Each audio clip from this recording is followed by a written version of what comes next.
There's a church in the valley by the wildwood, no lovelier place in the dale. No spot is so dear to my childhood as the little brown church in the vale. What an intro. So, I was riding in the car with him because I came with Betty and Bob, and Bob was saying, oh, we need someone for December 8th. Could you do it for us? And Bob being Bob, I had trouble saying no. So here I am on this wonderful day, very cold for December, and to talk about some of the things that are going on in the world today. We just finished Thanksgiving, and now we're looking at Christmas in a couple weeks. This is supposed to be, as the song goes, the most wonderful time of the year. Don't ask me to sing. Is it though? How many of you have stress about this time of year? Yeah, me too.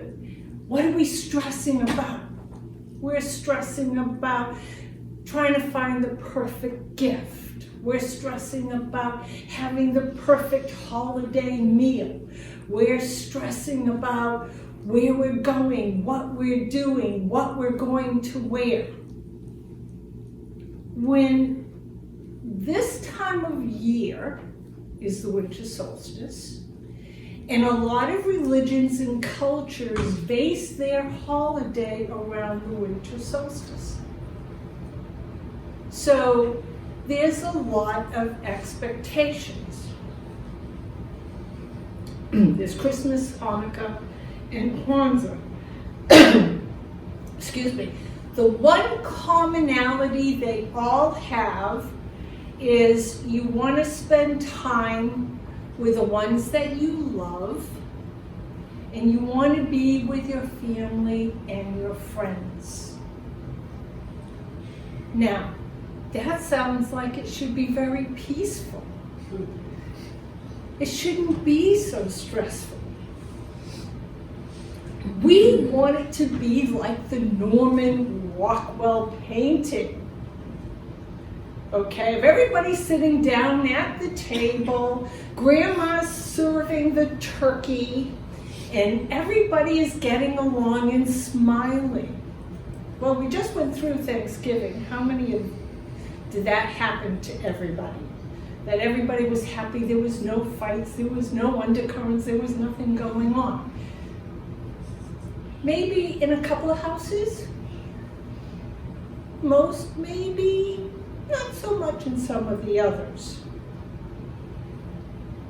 There was a report on TV I saw that 1 out of 4 people on Thanksgiving were going to go and hide in the bathroom after dinner, so they wouldn't have to interact with their family.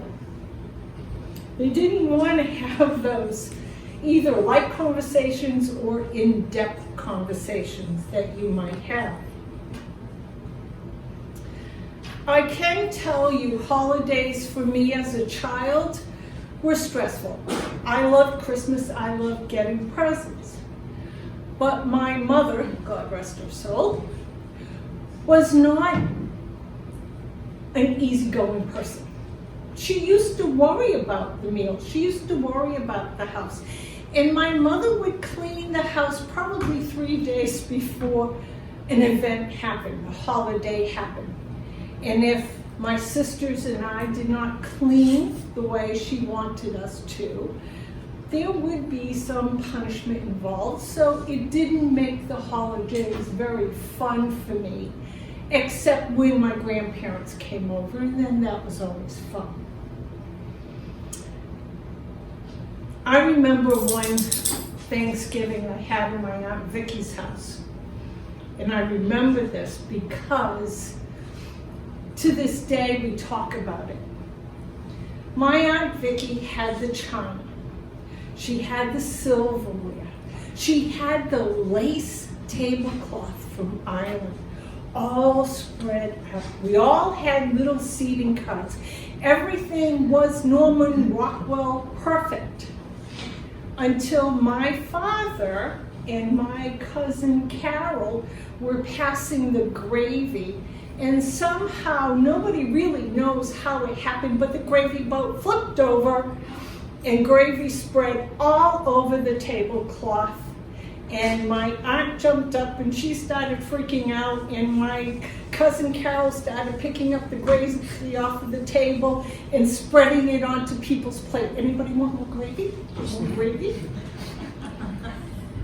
It was probably the joke of the family for quite a few years. And nobody would own up to who spilled the gravy, who tipped it over first.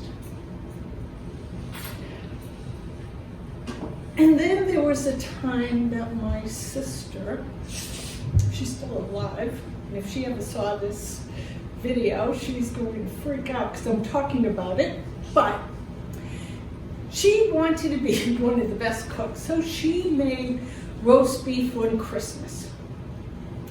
And as she's making the roast beef, she takes the drippings out of the pan, puts it into little tin cups that were already heated, and she's making Yorkshire pudding.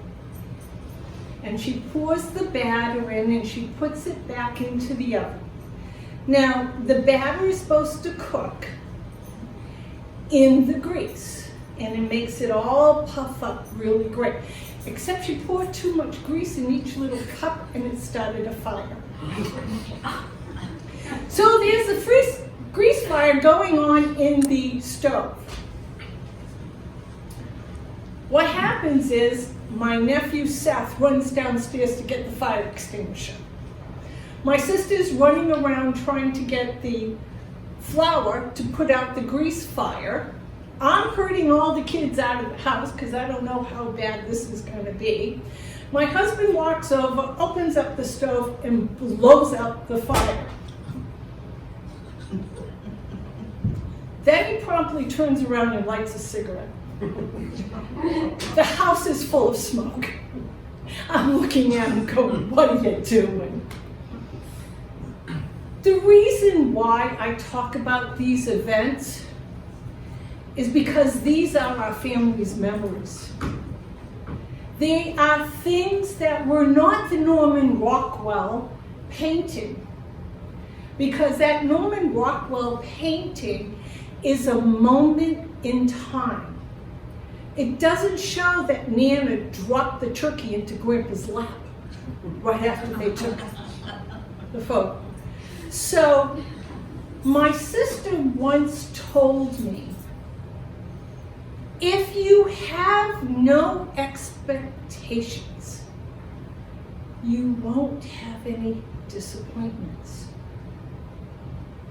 How many of us had so many expectations, did so much work, trying to find the best Christmas gift for that person ever, and to be let down after Christmas?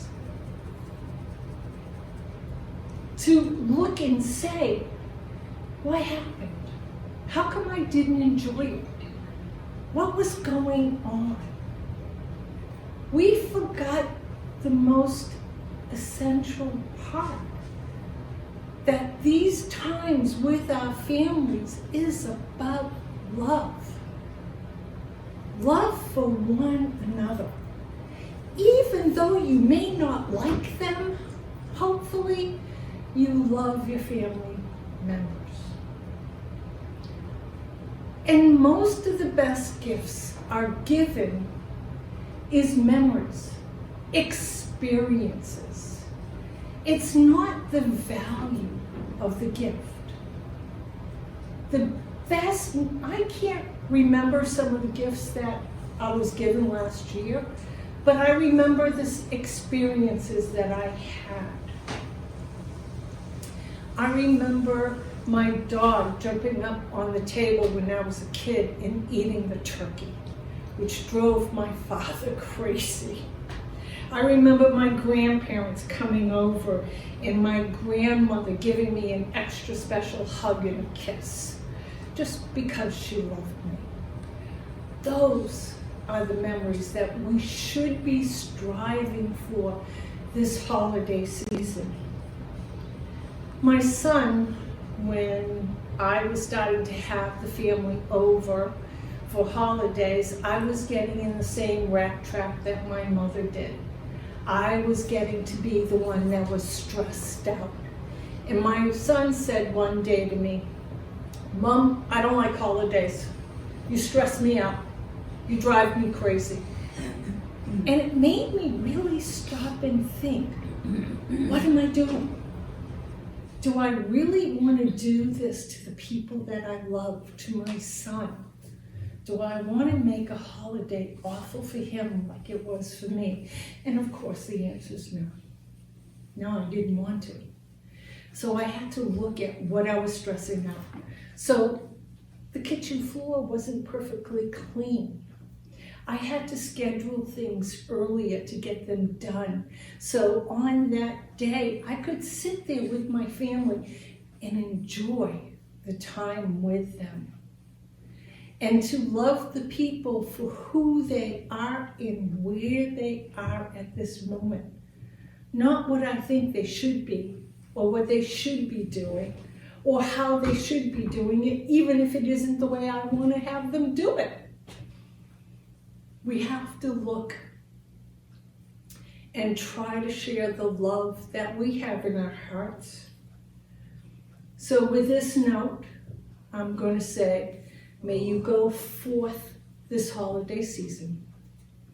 Try not to have any expectations, so you have no disappointments, and may you find the love and the peace that you are craving this year. Thank you. Thank you.